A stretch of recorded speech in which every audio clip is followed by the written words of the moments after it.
Welcome back to West Texas View. We could tell Pollyanna stories all day because he's got those sprinkled all through the book. But one of the great stories involves Pollyanna listening to the radio. And you remember that back when he was in Alaska as an Air Force linguist, listening to the Russians, he in his spare time he learned to play the guitar, and he always loved music. And so Pollyanna knew that he was a good musician and liked music. So one day he came home from the store, and tell what she said. Well, it actually was not radio. We even had television in those years. I didn't have them. So it was a television show she was watching, and it was a local interest kind of show where they had local entertainers on, and a young man was on playing his guitar, and he was a folk singer, and back in the early Kingston 60s. Trio. Oh yeah, that was the thing.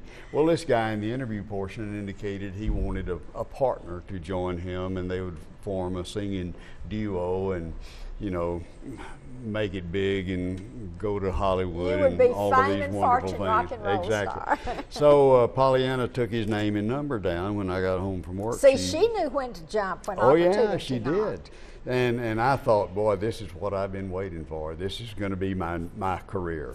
So I called this guy named Ken Boggs. Ken is a very talented musician. He came over, and as best I can tell, I'm the only offer he had because he asked me so y'all had to join hit it his off. group. You Right. didn't have anybody else. So we became a duo, and we worked up a program and performed on a local radio station, and then sat by for the phones to ring. Do you know the old country song, "If the phone don't ring, it'll be me calling"? Well, that's what happened. The phone didn't ring, and so it was those recording studios that didn't call. No, they didn't call, and that's probably good, because I realized at that point that I was married, Ken was not. I was getting ready to graduate from college. I needed to do something productive with my life, and singing folk music was probably not going to fit the bill. Cut it. And then I wanted you to tell about the S&H green stamps. Oh goodness, yes. Because anybody my age understands Pollyanna's side of this.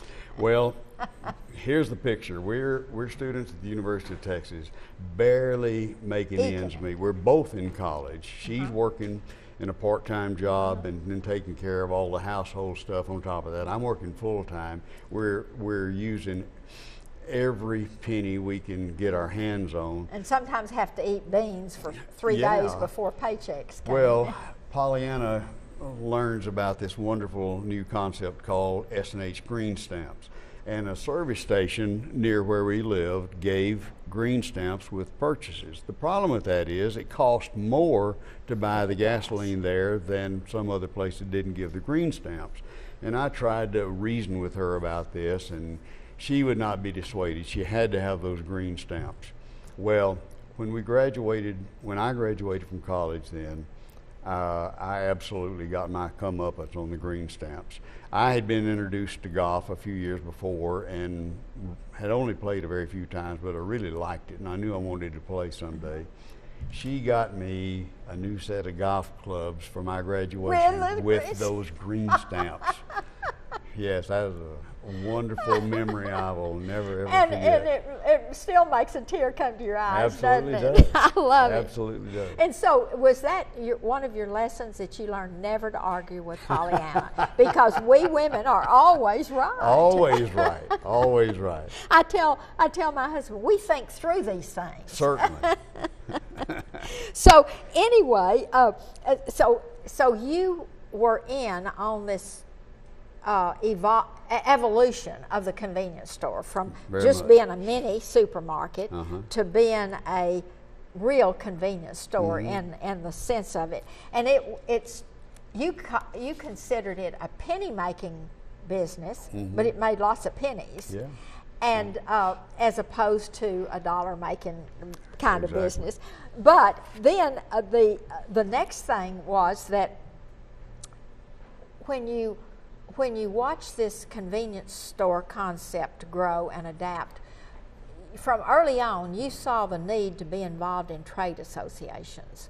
And talk about why, whatever profession you're in, whether you're a school teacher, be involved in your education professional associations, or if you're involved in acting or something, be involved in those associations, and talk about how you grew from that.